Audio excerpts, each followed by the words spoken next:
Welcome back to part 2 of the Trans History Week community event.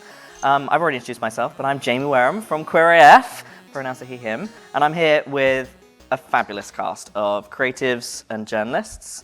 You might have noticed there's been a little bit of a cast change up from what we announced. Unfortunately, Fox Fisher wasn't able to make it today, but don't worry because we've got a wonderful replacement, Jess, who's joined us today. So what we're going to do over the next kind of 30 minutes, maybe slightly less because I think we all need to get outside and enjoy the festivities, is chat about the ways that we can use stories, particularly history ones, in the acute moment that we've got ahead of us to win the fight. I think we might not answer that question, definitely, but we're going to give you some good ideas by the end of the chat. So let's introduce the panelists. Starting over here, we've got Alex Parnham Cope, broadcast journalist, Nisreen Fox, journalist, and Jess O'Thomson, legal researcher and journalist.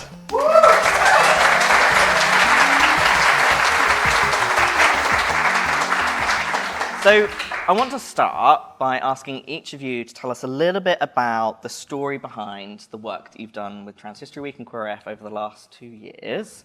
Alex, can you tell us a little bit about, you made a podcast for last year's series, so tell us a little bit about your story. Yeah, absolutely. No, thank you, Jamie. So the story was about the first ever British trans conference held in the UK in the 1970s, in 1973. And it was held in Leeds, which is where I used to live over the pandemic. And yeah, so I got to work with some really brilliant trans historians who are based in the city, who were particularly interested in trans women's history and trans working class history, especially outside of London. And so we kind of did a tour of the city. Unfortunately, we weren't able to find any of the original attendees, but yeah, I worked with trans historian Luna May, who's particularly great, about this event that looked at the difficulties that trans people were going through at the time, but also their celebration and positivity. And it was amazing just how much it mirrored the resilience of our own community today. Yeah, and it sort of came out in the context last year, and this is where Trans History Week played last year, right? It was just after you-know-who had made a little bit of a mishap in terms of the history that kind of inspired this whole event, which was the kind of, the reason today is Trans History Day, is because of the Nazi raid on the Hirschfeld Institute 92 years ago. So I think one of the things I really enjoyed about your story was it was a story of trans people coming together 50 years ago in the UK. Kind of gets in the way of all of those social contagion nonsense, doesn't it? Tell us a little bit about the way your kind of piece concluded as well, because I think that was a really interesting perspective that you shared in it. If I'm honest, it was a year ago. So but I guess my main takeaway, and hopefully this is what's reflected in the Spotify podcast, was the fact of how there kind of this wasn't this linear narrative. We think of the 70s as a really long time ago, but actually there was really positive aspects of that community that at the time, like the fact that they worked with a local shoe shop that donated loads of women's size shoes, size 8+ to this event, and they had all these trans women who were able to get discount shoes, and they worked with kind of these local hotels and hostels that put up this dozens and dozens of trans people, especially trans women, that were all coming to the north at that time. And so I think that's what I found. It gave me a huge sense of resilience, is that, it can feel, and I'm sure we'll discuss this, like a really desperate, depressing time at the moment. And, no word of the lie, it is. But 50 years ago, people were fighting very similar fights with even less kind of tools and backing than what we have today. And, they lived to tell the tale, and they told the tale positively. So I guess that was, for me, the invigorating final message, I suppose. Maybe that's not what I said on the podcast. No, and I actually, on the shoes thing, I think that was one of the things that really stood out from that episode, and I think that's one of the things I really love about all of the articles that the creatives this year, last year have been making, is those little tidbits that kind of come through. I think from the workbook this year, my favourite piece was the Charlie Martin, who superstar racer, is also a hill climber. Interesting stuff. Nisreen, your article came out today. You're one of this year's creatives. Tell us about yours. Yeah, so I decided to write about kind of this group that's really under-researched because there's not a lot of archives. So I'm Palestinian, and being non-binary and growing up, I realized that there wasn't a lot of stories from the Swana, which is Southwest Asia, North Africa. And I wanted to delve deeper into that. So this actually came from a project I did for my UAL Masters called Embracing Queer, which is embracing queer Arabs and trans Arabs and Persians. And I wrote about the Halawat. So the Halawat are the male dancers, which reflected the female dancers, the Ghawazi. So they do dances like the dance of the bees, the stuff which maybe you would typically associate with belly dancing in Egypt, and they came out of the 18th and 19th century. And this is a group of male dancers who cross-dressed, as in women's clothing, and like in kameez with kohl eyeliner, very typical like Arab clothing which you'd associate with women. And yeah, they basically just kind of performed for colonialists, which is where a lot of the archives sadly come from. So that's why this is something which is really hard to like write about, and I think I reflect that hopefully in my article. Was that we need more people who are queer, trans, like Arab or Persian or individuals to write our stories, because we don't want it to be reflected by colonialists. And yeah, I mean, that's what that was about. I'm really glad that I got to write about it, especially it was like a hard time while writing the article. My family's in Beirut, and obviously there's been strikes there recently, so it was nice to like kind of bring back that culture while writing this piece, also being like a trans plus Arab. Yeah. Amazing. Yeah, I think that lesson around archiving, I think, is one of the things that's really striking about your piece.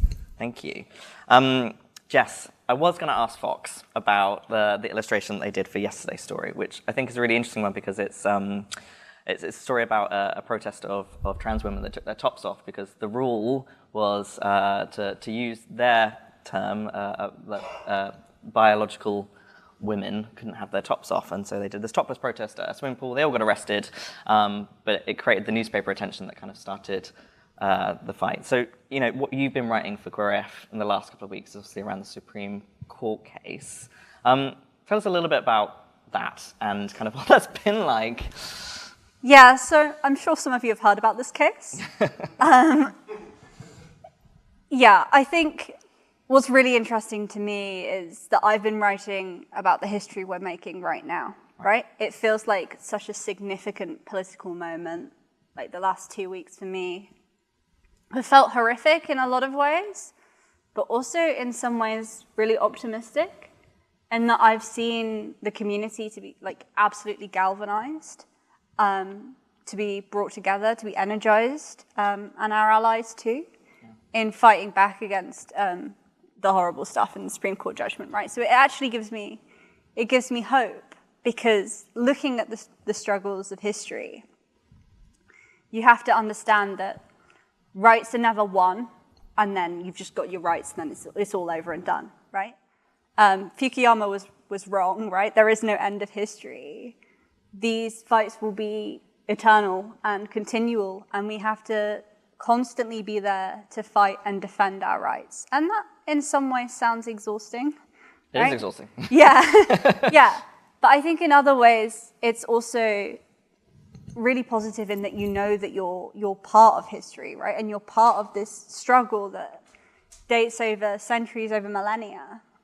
And that we're part of a movement that is older than us and will last long after we're gone. And yeah, it's really positive to see people coming together to be part of that fight and part of that struggle. Yeah, absolutely.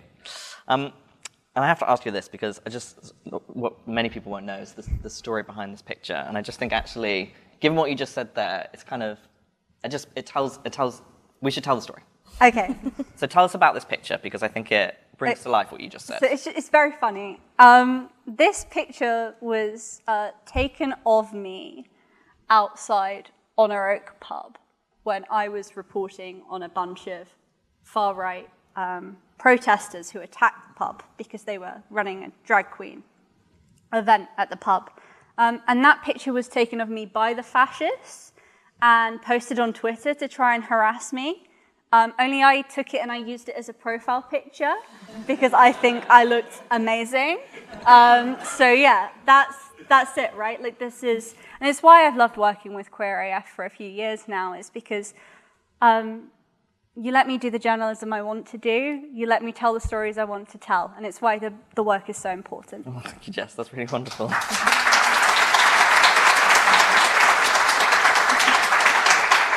And I will ask you later how to have a strong, candid photo game like that, but we'll cover that another time. Alex, I want to ask you this question. It's a broad one, but you know, I think given the way that you did the podcast last year, you're well primed to answer it. We share kind of a little bit about what you think the value of telling our stories is, and actually more critically, like how can we use our stories? Yeah, no, absolutely. Thank you, Jamie. I think there's kind of like two questions in that. In the first sense, like the value is intrinsic, regardless of whether it's useful, right? Like, I know it's controversial to say in 2025, but like trans people are fundamentally worthy of human dignity. And, you know, the history of trans people is not just the history of trans people, it's the history of societies, cultures, it's women's history, British history, black history, you know, colonial history. It's every kind of history. And in that sense, trans history is like an umbrella that covers everything from classics and anthropology to, you know, sociology and natural sciences, right?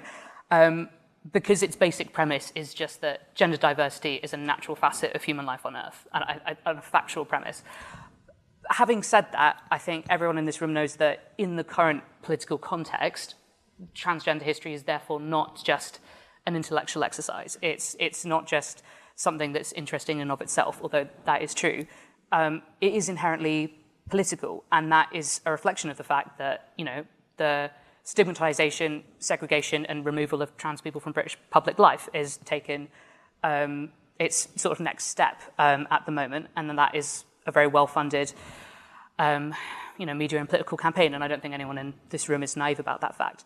So I think the reason that the history is important, in one hand, on its own terms, but also I think it's important because it helps sort of recontextualize the very ahistorical arguments that are made by people who are trying to deny us access to public life and deny us access to our own medications and stuff.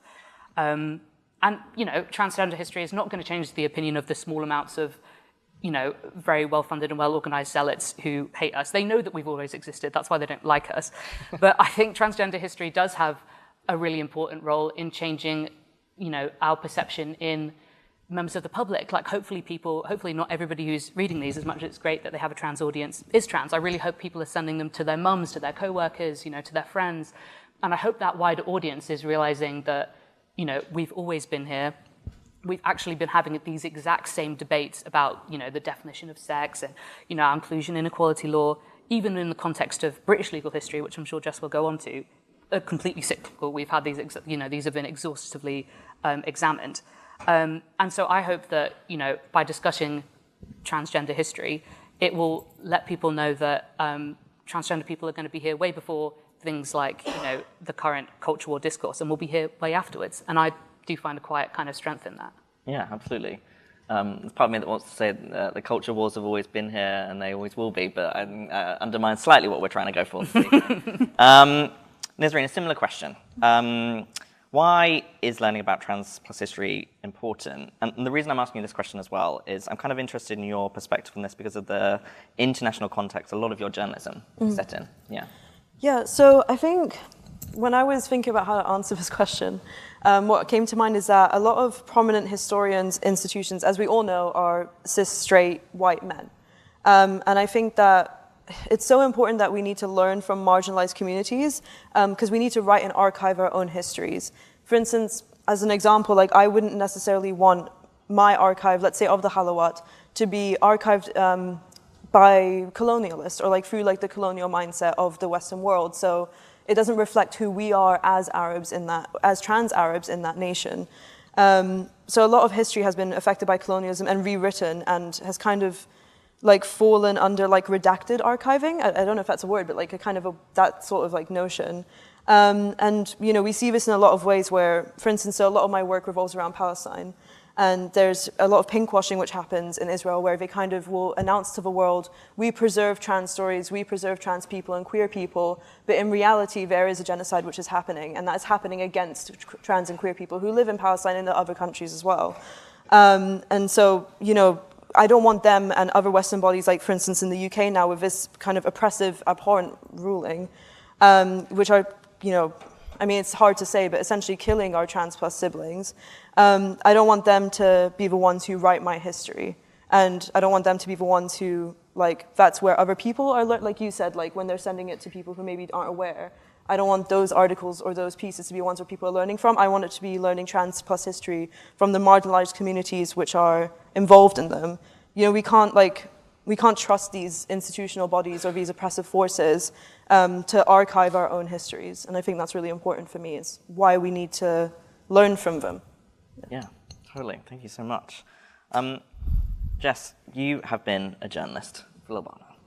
been around the block. So I think, I was going to ask, again, Fox this question, but I'm going to ask you because I think you're well placed to answer this question. And I think sometimes it seems a bit of an obvious one, but I think it's always worth spelling out. So why is having trans plus people in the newsroom, both behind the camera and on screen, so important in the fight that we have ahead? I mean, just building on what Nisreen said, right, is we need to be the people telling our own stories. The reason the Supreme Court judgment is as appalling as it is because it was written completely without us. It showed a complete lack of understanding of, the basic realities of our lives as trans plus people. And, my background actually is mostly and has been in disability activism. And I think there's so much as trans plus activists we can learn from disability activism. And the main phrase I'd take from it is nothing about us without us. And I think that's such an important part of telling our stories, of creating the media. And, there's such issues with how mainstream media presents our stories. I've written some of them myself because I've thought that what the main thing I was trying to get across was worth doing. But a lot of the time when I have written for mainstream outlets, I've been forced to dress up some actually very important journalistic work in a sad story about how sad it is to be a trans person and how I go and cry in the shower, as Abby mentioned earlier. And the thing that I love about working with an actually queer media outlet that lets me center my perspective when I write stories is that I don't have to add that dressing, that I'm trusted to be an expert in things I'm an expert in. And I think it's such an powerful and important thing to do. And without QueerAF, I wouldn't have been able to do half the reporting I've done over the last couple of years. So I am incredibly grateful to QueerAF for being there and being a model for the kind of media that we need to exist. Yeah, thank you. And I think, I'm sold on this, right? So thank you. I agree. But I thought your Supreme Court piece was a particularly evident example of that, right? And you won't know this, but I saw our analytics rocket over the week, and frankly, the few weeks since that article, because it's become the one that so many in the community, the sector, I've had emails from charity leaders saying, thank you for writing that piece, because whilst we were all scrambling to work out what the hell was going on, you sat there and the hours afterwards, and I think we got, a pretty extensive piece out in 6 hours? Yeah, I think Jess deserves a round of applause for that.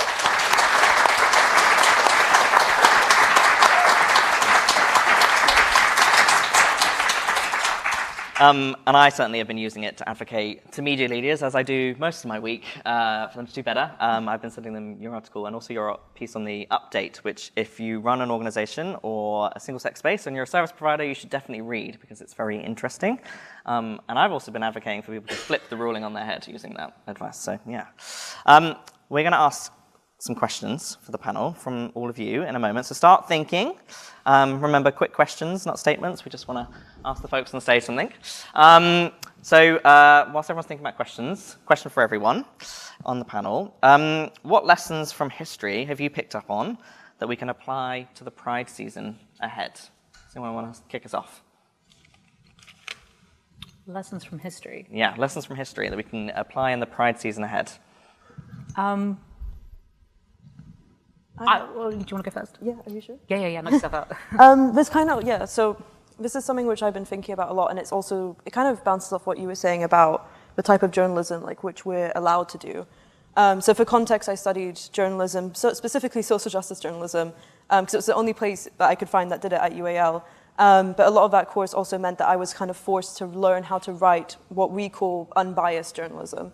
Now, this is something that I don't particularly believe exists, as we've seen with a lot of reporting about all conflicts and genocides and everything that's happening across the world. And I think that something which I've learned is that, which is kind of, I guess a lot of journalists would disagree with this, is that we don't need any more unbiased journalism. And I'm sick of bringing unbiased journalism and media into any space, especially, for instance, places like Pride. What we need is, for instance, let's say in trans plus journalism, is that we need people of all intersections, so BIPOC, disabled, class, to bring their value, which is their unique experiences. And yeah, I mean, basically, the notes which I have down here, I was kind of like ranting about this on the train to myself, is that we must platform these people in this room. So, for instance, people like us and people who don't even have the privilege to be here right now, the people in countries who are facing genocide like Palestine and Sudan, and all these intersectional trans plus people during the time of reporting, which is necessary. And I think right now the necessary reporting and what we need to bring to these spaces like Pride, for instance, is social justice. So that's why, I'm a big advocate for Queers for Palestine, and what we do is trying to make Pride to be more accessible and to not have sponsors, which frankly, support the genocide. So that's something, I'm just sick of it. I'm sick of unbiased journalism and to kind of have to plateau, how do you say, tone down what my opinions are. Yeah, absolutely, yeah. And also, yeah.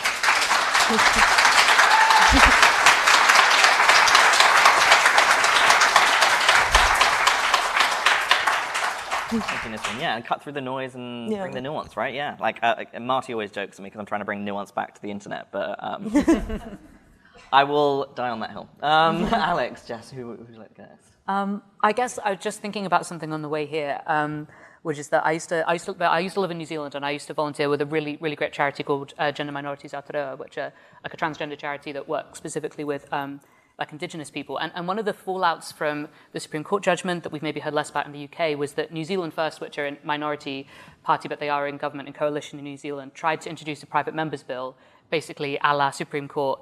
Obviously, this has given the green flag to anti-trans activists internationally to try and define trans people out of legislation.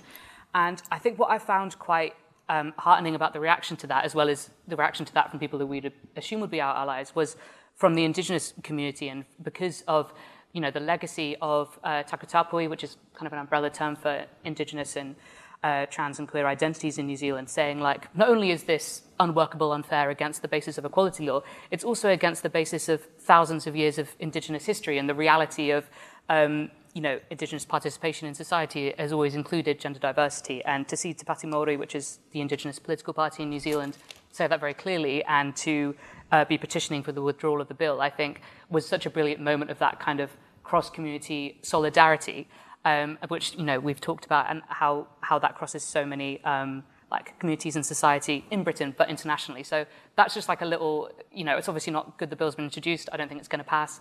And to see the solidarity that has come out against that, I think has great lessons for trans historians and trans media professionals in the UK as well.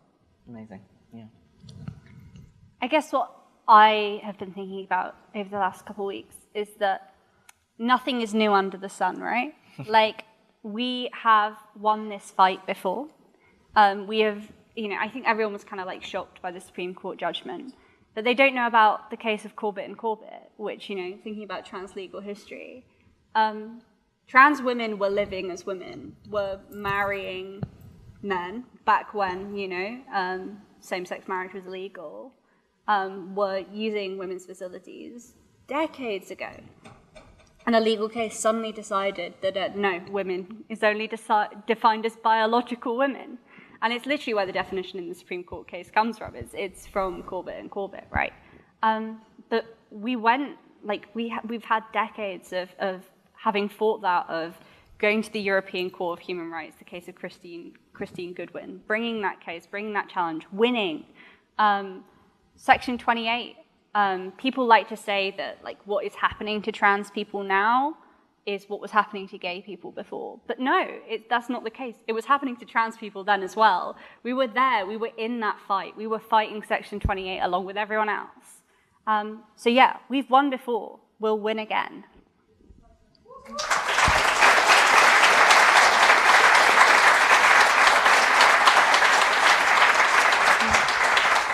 Fantastic, thanks so much. Does any of our lovely audience members have a question for the panel? Oh my gosh, so many hands. I saw yours go up first. Could someone bring a mic? Oh, there we go, Marty's got one. Thank you, I like that the microphone matches my outfit. And thank you for not making a doll have to shout as well. My question is about whether you have any advice or like formal guidance for anyone here or anyone listening who might be working inside an institution, be it a kind of legacy press or media outlet that strives for this like kind of non-biased supposedly position, or like in the corporate world or any other like institutions, how they can work towards the same goals or potentially like work with you to this like for our common goals. Great, really good question. Okay, so advice for folks working in big organizations, whether that be media or corporates. I can sort of start that off, if that's okay. Thank you so much for that question. I think this is something I wrestled with even last year when I was kind of initially getting started in the industry, and I was kind of going stealth a lot of the time and like just coming off as an intriguingly flamboyant cisgender man, working for sort of legacy press places. And obviously that, you know, comes with a lot of privilege being able to do that, but finding myself in a situation where I was next to editors who would be saying egregious things about trans people, mocking trans people's genitals, talking in this disgusting way, and then being like, oh, Alex, do you want a cup of tea? How's your story going? Like having no idea that they had like an undercover transsexual working in the cubicle next to them, which would be hilarious, you know, if it wasn't so like maddening. But I guess the advice that I would give is to kind of like find your allies, like in those spaces. There will always be at least one other person who maybe notices that, who maybe you don't necessarily have to come out to, but you can have a kind of conversation with, and they can advocate on your behalf when you're in team meetings. They can kind of challenge editorial lines. You know, they can sort of advocate for the way that either you personally or that maybe other gender non-conforming people in the office are being treated. So finding allies in that space, but also finding allies outside of that space, you know, like joining a union, for example, you know, like that my NUJ rep has been really supportive and really helped me in that process as well. And I know that's not going to solve everything, but that's the first thing that comes to mind, is realizing you're not alone and people can and will dedicate time and resources to helping you if you ask them. Yeah, amazing. Thank you so much. Anyone else want to come in on that? I mean, I've been quite privileged, and I am privileged. I've never worked in a big corporation, just because I don't want to. So, because there's a lot of, I guess, like the benefit of being freelance, I guess, as a journalist, because that's the only thing I can speak on really, is that, like I was saying before, is you probably, the BBC won't want me, because I'm like actively saying like I don't want to write unbiased news.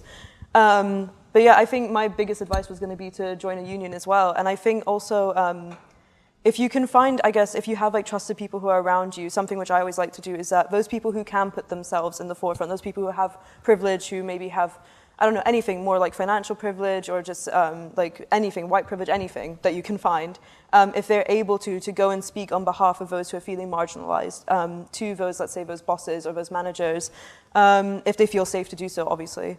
Just because I think that's what we need to use at the most right now, is to utilize the allies which we have around us and to kind of make them be an ally, and to not just say I'm an ally, but actually go forward and do something. Yeah, amazing. Thank you so much. Yeah.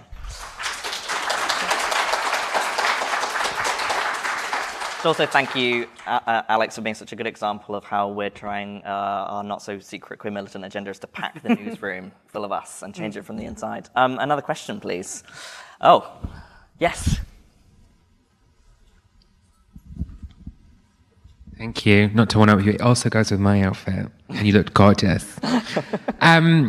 I spend a lot of time looking into trans history and queer history. And I think when we talk about trans history, especially coming up into Pride season, it's quite shallow. Obviously, we all know about Marsha, but there's so many more. I'd love to hear from you of maybe your like undiscovered, or no one's really talking about this trans person. I'd love to know who that person is for you. Oh, what a good question. I guess for me, just because it's on my mind at the moment, it's got to be Christine Goodwin, right? Like do you know how terrifying it is to go to the European Court of Human Rights, right? And put yourself like in the front and center of press attention. Like, I mean, we can see at the moment like how dedicated certain aspects of the media are to destroying any trans person who dares put their head above the parapet. But she went there and she like forcefully argued her case and said, you know what, actually, no, this treatment of me isn't okay. It isn't acceptable. And the thing to understand is that she didn't just win her case for her. Like, that precedent was set across the whole of Europe, right? Like, it's so much of trans rights, at least in a legal sense, that are protected now, are protected because people take that risk and put themselves in that position for the rest of us. And yeah, so I've got a lot of respect for Christine Goodwin. Amazing. Yeah, I mean, there's so many that could come to mind, and that's a great question. And follow Trans History Week if you want to find out more. But I like the person that comes to mind literally because I'd not even heard of him until today when I was reading a Wikipedia article, and Jess is the real expert on this. So the Corbett case was in 1970, but actually before that, there was a transgender aristocrat. You never hear me defending the aristocracy again, but a transgender aristocrat called Sir Ewan Forbes, who transitioned legally in 1952 in Britain. He was Scottish, and actually married in 1953. And in the 60s, there was a legal case that found that he was allowed to inherit his position as a baron as a transgender man in Britain at that time. And I think and then obviously that legal case was, obviously completely ignored in the Corbett ruling, and I think that has really interesting parallels to the Supreme Court now ignoring kind of the case law and the established common practice around trans inclusion now. So I'm not going to say I particularly look up to this particular aristocrat guy, but I think he represents something really interesting, which is, we've always been not only existing, but engaging with these bureaucratic structures. Sometimes we win, sometimes we lose. But regardless of whether he had won or lost that day, or whether any of these individuals had won or lost that day, they'd still walk out that courtroom the man or woman that they are. It wouldn't have changed. And I think for me, that's the real takeaway of this legal moment that we're in, and also the legal research that Jess and others have been doing. Yeah, amazing. And shout out to Saba, who's in the audience, who wrote an article about that for QueerAF. So dig that out from the archive if you're interested in hearing more. Should we take one last question? Oh, yes, please. Oh no, the other side of you. Hello, thank you for the great panel, and also for all of your journalism from QueerAF, because it has kept me sane. I wanted to ask a more light-hearted question. I was at the National Portrait Gallery on Friday. I'm trying to do art dates, and I discovered an entire wall dedicated to a French person who lived both as a man and then as a woman, Chevalier d'Eon. Sorry if I've butchered the pronunciation. A whole wall, and it gave me such trans joy. And I wanted to know from the panel, where are you finding these little moments of joy that are just connecting you to the people in this room and to the people that came before us and the people that will come after us? What a lovely question to end with. Thank you. I'll kick us off if that's okay. I think for me, somewhere where I'm finding a lot of joy. It's hard to find joy, obviously. But to find some joy is, to be honest, the protests and the protest movement, especially which is happening. I live in Brighton, which is happening in Brighton is kind of this thing which I always talk about, which is intersectional liberation. And to me, that is something that brings me a great deal of joy, because it's so heartening to see. So, for instance, there was an example. We were at this trans protest right after the Supreme Court bullshit happened, and. We were starting and we did half an hour of it, or an hour of it, and then, oh my God, no, I was at a Palestine protest. I was at a Palestine protest for Palestine in Lebanon, and then at the same time, there was a trans protest happening in Brighton. And I think a lot of the times, which is why I wrote my article about the Halawat, is that people think the people who are Arab, they won't be accepting of me or anything, or they won't join or whatever. But actually what happens in Brighton, and I hope that this happens here in London too, is that when we were doing our protest with Palestine in Lebanon, after the Trans Plus protest, we merged into one, and we had one big protest where we were both fighting our reasons, because they intersect, and those intersections are what brings us liberation and joy. And there are Palestinian flags, Lebanese flags, Syrian flags, along trans flags, pride flags, non-binary flags. And to me, being in that space is where I'm this is what it's all about. This is why I'm here. And you realize that the people who are around you, they're there to support you, no matter what. Even maybe if you don't see eye to eye, they'll always be there to help you. They'll give you water if you're, if it's too hot from the sun, if you can't walk anymore, they'll help you along. And it's those little moments that keep me going, I guess. Amazing. Trans joy, Jess? For me, it's being here tonight. Aww. No, seriously. Okay, I've been watching Philosophy Tube since I was 18. So, seeing inspiring trans people all coming together in one room is incredible. This is amazing. It gives me all of the energy I need to keep doing the work I'm doing and to keep pushing forwards, and to know that, even if it takes a bit of time, we're going to win. And we're going to win because of everyone in this room. Hell yeah. Oh yeah.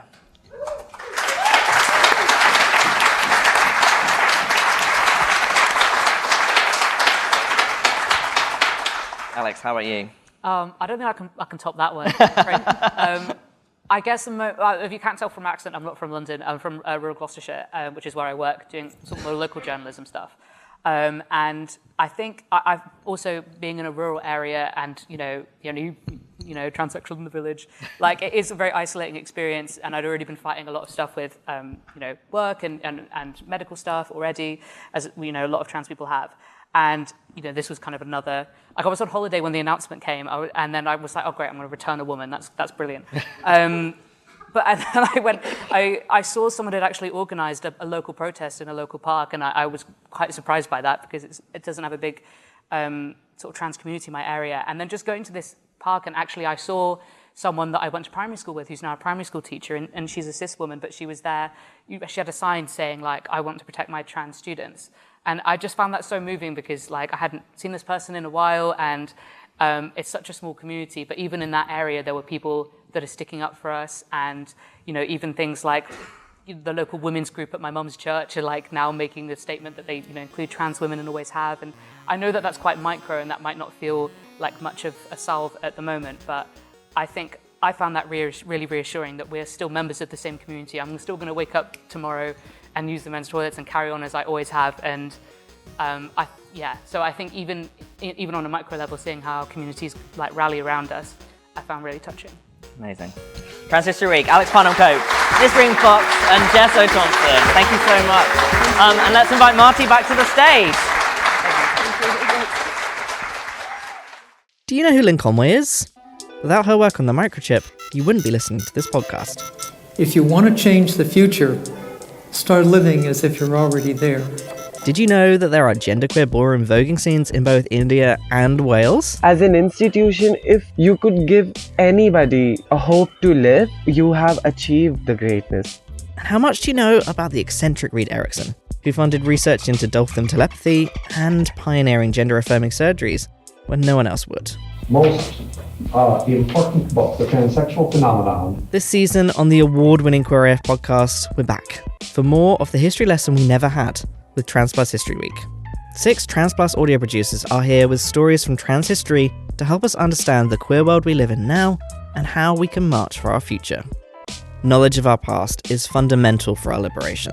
So we're back with our trademark stamp, investing in queer and trans plus creative talent, supporting them to change the media, and yes, telling you beautiful stories.